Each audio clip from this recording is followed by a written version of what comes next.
with our Week 7 NFL recap. And if you could start us out, please. The Bengals shocked the Steelers 33-31. And the thing I'll add about this is that this game by itself is the reason why I flipped both of my Monday Night Football picks, because we all were wrong on this one. And so I was like, all right, let me give it a shot on Monday Night Football. And I went over too. This was the unk-off, is what Twitter called it. Aaron Rodgers versus Joe Flacco. And Joe Flacco just went out there to show you all the Jamar Chase and Chase Brown and T. Higgins fantasy owners were excited because Joe Flacco turns shit into gold. And he did exactly that. Now, don't get me wrong. It takes a man, T. Higgins, to slide. Because, God damn it, we already suck. I'm getting the touchdown.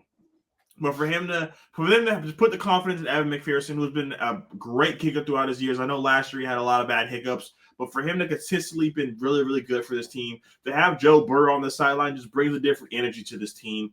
The Pittsburgh Steelers, for them to score 3 passing touchdowns to all tight ends, just goes to show how good this team could be.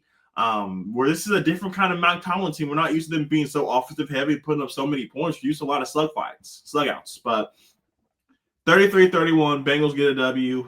It just goes to show that no matter who in the AFC North, they're going to find a way to get a W. These rivalry, these inter-division games, are always competitive. They sure are. And the next game that I'm getting to is the Rams beating the Jaguars 35-7 in London.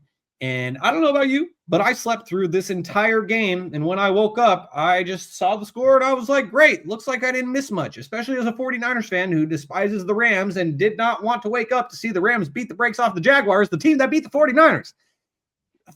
All right, Davante Adams, he had a bit of a resurgence in this game, catching 3 touchdowns from Matthew Stafford in a game that Puka Nacua sat out injured. And so that kind of scares me as a 49ers fan. If they're going to get Davante Adams going and then re-add Puka Nacua in there, as long as Matthew Stafford stays healthy, I am a bit afraid of what the Rams might not only do in their second matchup against the 49ers in Santa Clara, but how the Rams might coast through the rest of this season, because context matters, as we were just talking about with Lee. But yeah, Brock Purdy played against the Jaguars at home. He came back too soon from a turf toe injury. He looked like shit. The 49ers had 4 turnovers, 2 fumbles, 2 interceptions. But the Jaguars beat the 49ers on their home field.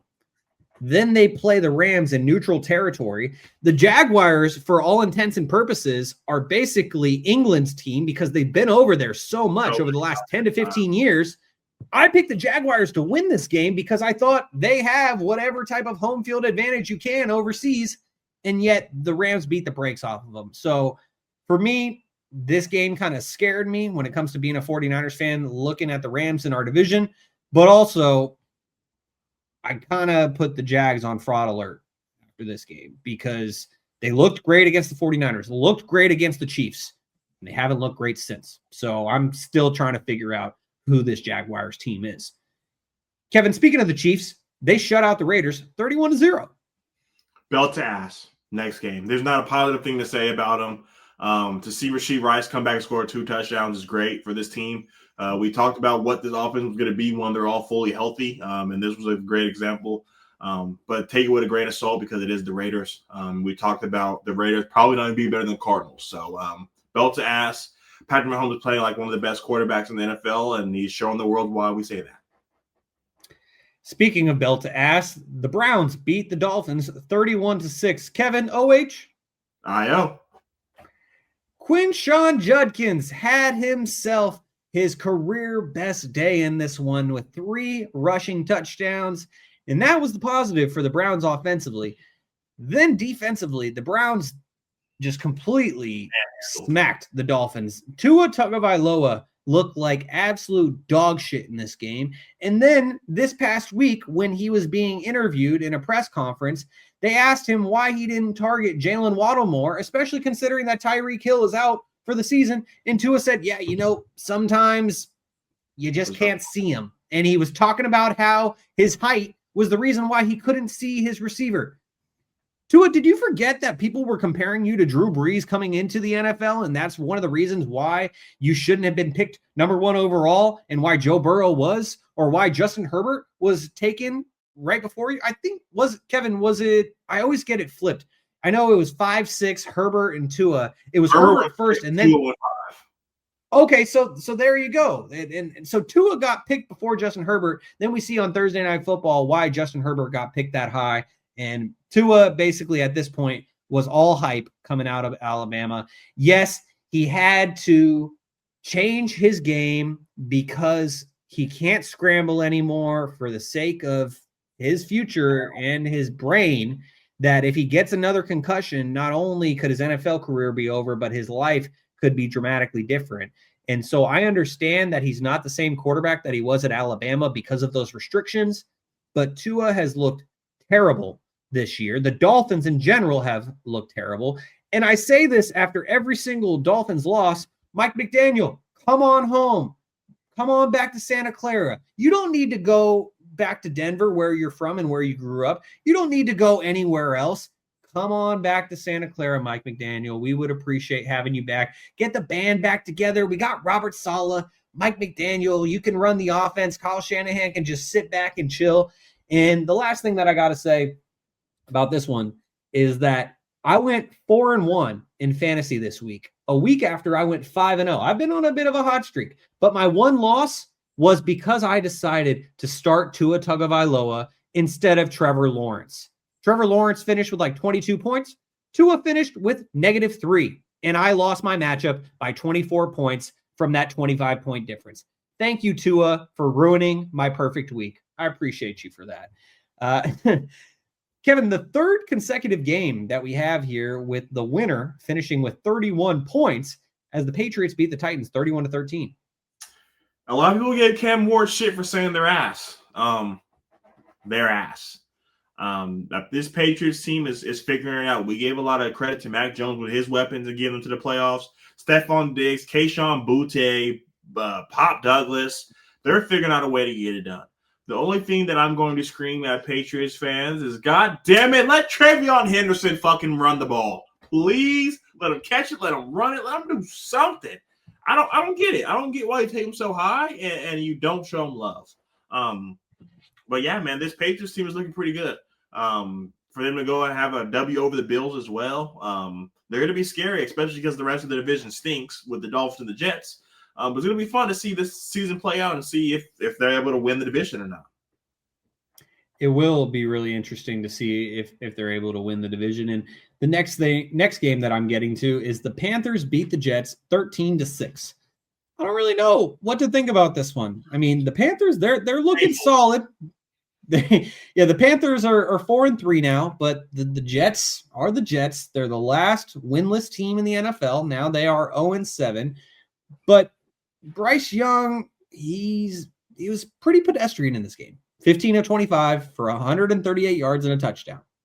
But good news for him is that Tyrod Taylor started the second half, and Justin Fields did not look much better in the first half. And while I will forever be the proud president of the Justin Fields fan club, all of our members are slowly fading out, and I am about to be left alone. Like, the way that I'm feeling in the Justin Fields fan club right now is how Will Smith felt in Fresh Prince of Bel-Air when they moved out of the house, and he's just standing there in the empty living room. He's like, where did everybody go? That's how I'm feeling in the Justin Fields fan club right now, but I will stand 10 toes down and be alone in the Justin Fields fan club forever, because that's my guy. I'm going to stick by him. As Kevin, the Bears beat the Saints 26-14. I wish Toddy was here to talk about this one, because his Bears have won 4 games in a row. You know, you got to take with a grain of salt. It is the Saints. They've been real high and low. It's been a roller coaster season for them. But like, we got to give credit to the Bears for them to dominate on the run game with both Swift and Mongello. I probably butchered his name, but they're getting it done. They're figuring out a way to win games, offensively, defensively, and it kind of makes you think, you know, what kind of conversations they would be in if they didn't shit the bed week 1 against the Vikings. So the Bears are going to be a really good team.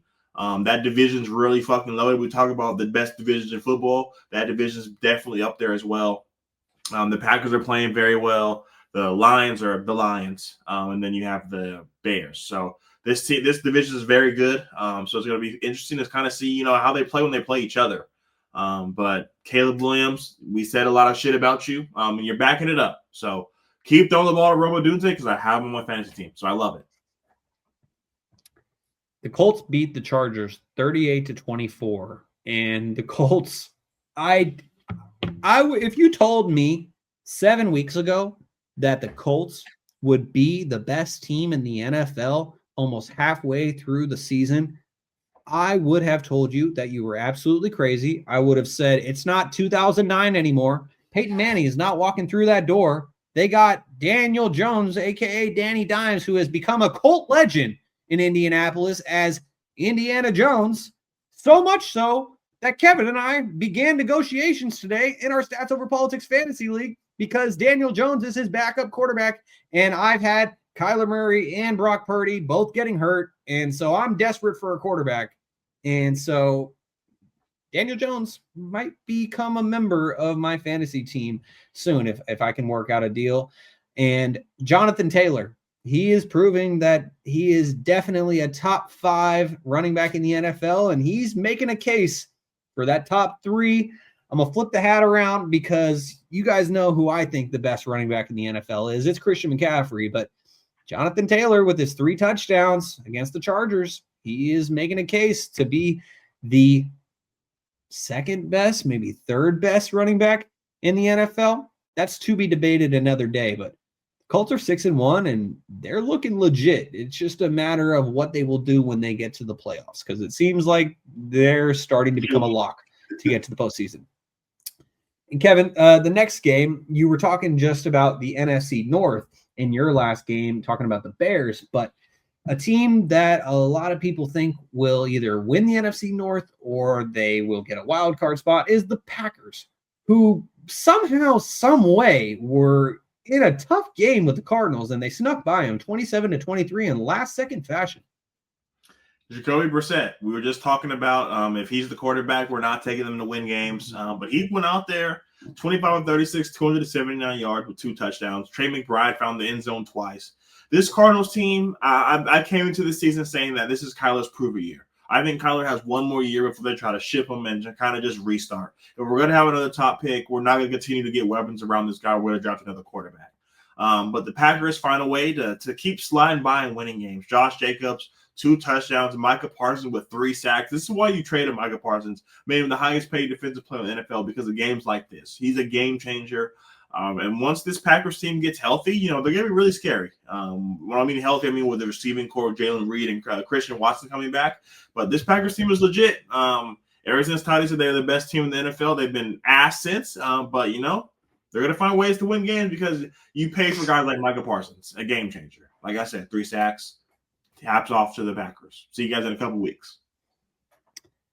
The Cowboys absolutely shocked me by doubling up the Commanders 44-22. I did not expect this at all. Yes, it is important to note that Jaden Daniels got hurt in this game, and then Marcus Mariota made an appearance, but I wasn't watching this game closely, but I'm pretty sure that the Cowboys were already winning when Jaden Daniels got hurt in this game. Yeah, and then they go on to win 44-22. They didn't just sneak by them. As Kevin is indicating right now for the audio-only listeners, it was belt to ass. And I don't know what to think about this Commanders team. Last year, getting to the NFC Championship game, I thought for sure that they would at least get back to the playoffs this season. I didn't think that they would necessarily repeat that because there are a lot of talented teams in the NFC. But right now, the Commanders are kind of teetering towards missing the playoffs, and it's really all dependent on the health of Jaden Daniels, and he's already been ruled out for this upcoming week, and so the Commanders could easily fall out of the playoff race, and it's just kind of sad given the huge leap that they made last year. I remember after they lost in the NFC Championship game, Kevin, I think you told me that your cousin is a Commanders fan, and so I'm sorry for them that they have kind of fallen off a cliff when it comes to Washington. That they're now 3-4. They're a half game behind the Cowboys, who are 3-1. We talked about that disgusting tie on their record earlier in the podcast, but the Commanders are still in the thick of things. But that game in Dallas did not look good at all. And now getting to our final two games, that brought us to Monday night. Kevin, if you could talk about the first one, as the Lions beat the Buccaneers 24-9. Baker Mayfield has been able to get it done with guys like Tez Johnson, Sterling Shepard, and this game, it just showed it was too much. The Lions were able to make plays defensively. We talked about the Niners having backups. The Lions' defense is filled with backups. So for them to come out here and get this W against a team that arguably has the MVP quarterback on their team, Baker Mayfield has been playing great. So when they got down early, I'm sure just like everybody else, album included, I thought Baker Mayfield was going to pull off some Baker magic. And unfortunately, still made a run out of magic. R.I.P. to Mike Evans. He's not dead. Let me not say R.I.P. But he might be done for the season with a broken collarbone coming off of missing 3 games with a hamstring.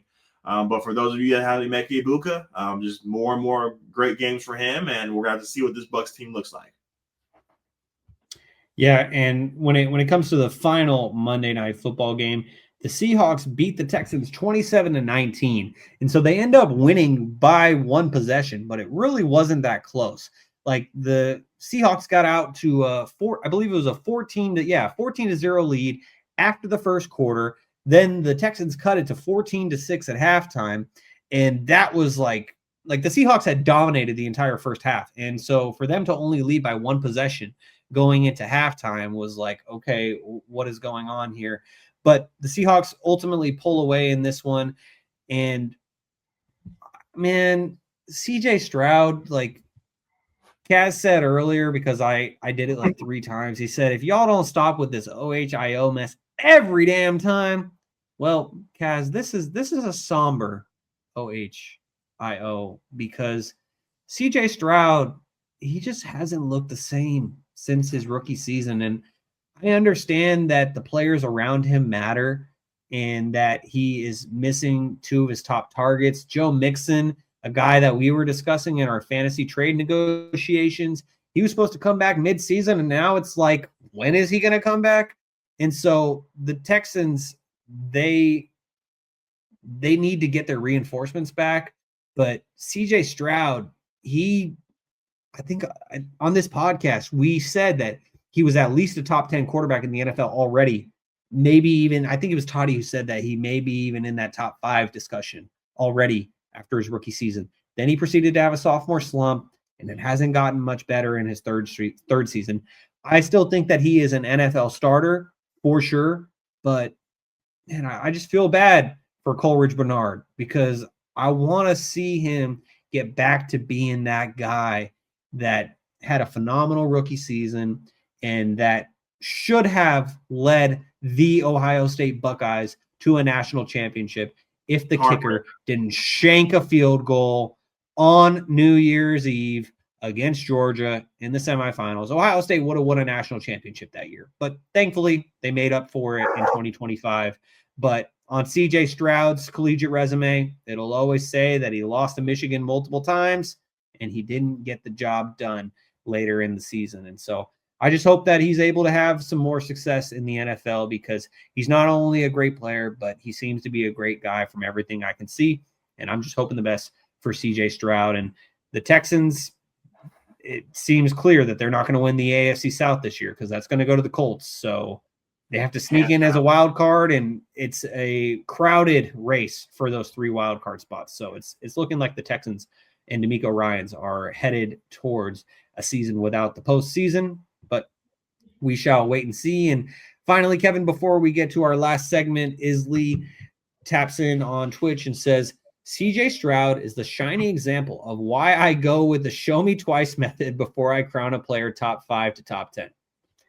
I would hate to disagree, or I wish I could disagree with you, but yeah, that's looking like a fact right there. Kevin, I didn't hear what you said. What did you add there? It's hard not to disagree with that. We put him in conversations too early, and now look at him. Yeah, just makes me sad as an Ohio State fan, but there's still plenty